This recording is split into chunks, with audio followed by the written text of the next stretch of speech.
Coming off of a marathon, 18-inning, record-breaking classic, the Dodgers and Blue Jays play again mere hours after one of the craziest baseball games you will see. So, key number one, who's awake?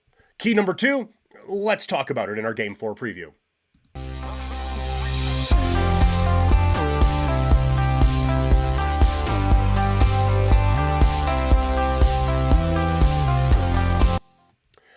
Game 4 goes tonight. It feels like the series has already been 4 games because it has.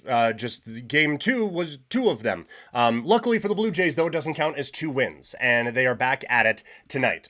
Toxic in the chat asked earlier, I asked if yesterday if the game was a must-win. I think that turned into a must-win. That is fair. I do think that around the 12th or 13th inning, that became a must-win game for the Blue Jays, and they didn't. And we talked about all the reasons why they didn't. I think it goes without saying, tonight is a must-win for Toronto, which is tough because you're going against Shohei Ohtani.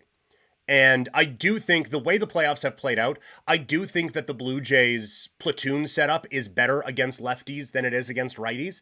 Better against righties than it is against lefties, I should say. It's better when Lucas is in the lineup. So it's better against the righties than it is against the lefties. But I don't think this is a game where, it's an X factor this and an X factor that. And it could play out that way. For the Blue Jays, this needs to be a game where the big guys step up. Shane Bieber needs to be more Game 3 Shane Bieber than Game 7 Shane Bieber from the American League Championship Series. He needs to go out and dust off that Cy Young and be that guy again. He's going to be required to pitch deep into this ball game. If he's given up 10 runs, he's going to be required to pitch deep into this ball game based on the usage of everybody last night for Toronto. I think he has to get off to a good start.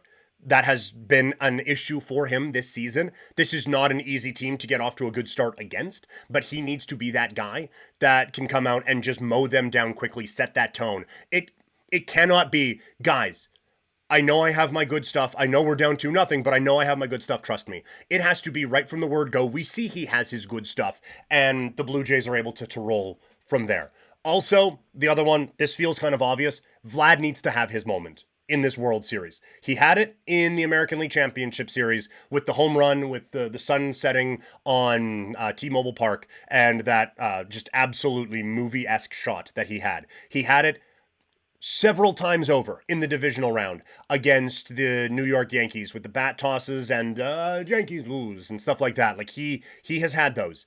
He hasn't had a lot in this World Series offensively. Defensively, obviously last night with the great throw to third base. And I guess he does have the run home and hammering down on home plate and getting the team fired up after that. But he needs to take control of this baseball game offensively. This needs to be a big Vlad Guerrero Jr. game. We don't know what is happening around him in the lineup at the moment that I am recording this, but he needs to have a big day today for Toronto to get into this series. So I think you need your best guy to be your best guy. And I don't want to say he needs to earn his $500 million contract because A, how could you? It's a lot of money. But B, if you can, he has already. He has been spectacular in this postseason, and nothing that happens in this World Series is going to change it. But he needs to have his World Series moment now. Shohei, I'm not saying get on base 9 times like Shohei did, but he needs to have his Shohei game. He needs to be the one who's the best player in this game, and we're all talking about him going into game number 4. Admittedly, I know I said yesterday that yesterday didn't feel like a must-win, right up until it did. But it does feel over this morning. Walking around, it's man, beating this team now 3 out of 4 feels daunting. And it feels really down. But this team felt really down after losing 2 in a row in Toronto and going into Seattle. I will say the Dodgers are a different animal, but the Blue Jays have been those comeback kids all season long. This is going to have to be their biggest one. And I think getting off to a quick start tonight is going to be massive. So I don't know. I think you need to get off to that quick start here today. I'm just trying to look real quick. Do we have lineups just yet? I don't think we do.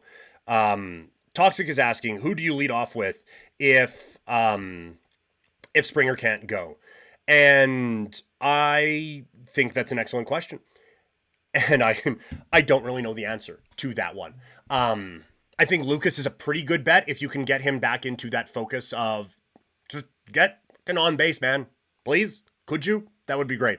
There is the smallest part of me that thinks Kirk, not like obviously not a traditional leadoff hitter, but someone you trust, someone getting on base and all of that. But if we're worried that Bo's not going to be in the lineup, I think you have to hit Kirk, behind Vlad so that they can't just walk him all night long.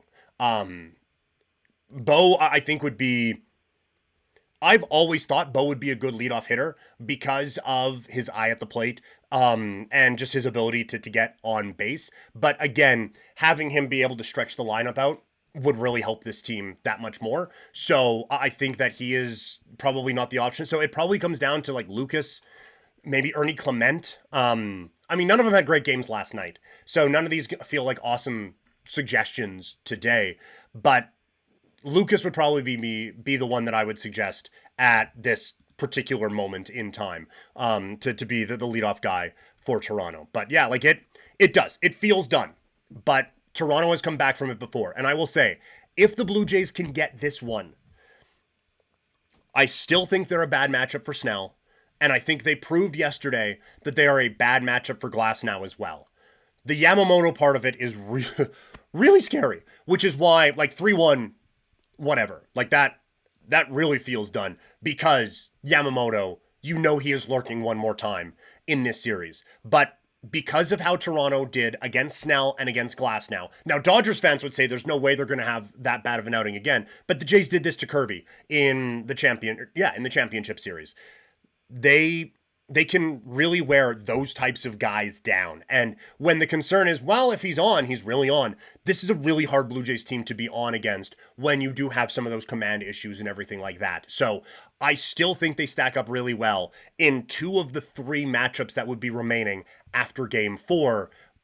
You have to give yourself some wiggle room, knowing that Yamamoto is still lurking and just not being able to assume that he's going to have a bit of a banana peel game. But you still have, you have Bieber, Gausman, you Savage with a chance to win the World Series. That's how you're set up. It feels like a decent spot, but you have to get this one tonight if you are the Toronto Blue Jays. So that's the World Series talk for this one today. If I missed anything or you disagree with me, if you're watching live, throw it in the chat. If you're watching after the fact, let me know down in the comments below. Is this a must-win? It does. I think it's obviously a must-win for the Blue Jays. What's the key to success for both sides in this game today? Let me know in the chat or in the comments section below. And if you're listening, get at me on social media. I am at Primetime Klein on X, Instagram, TikTok, Threads, and Blue Sky. Go check me out on all of those places.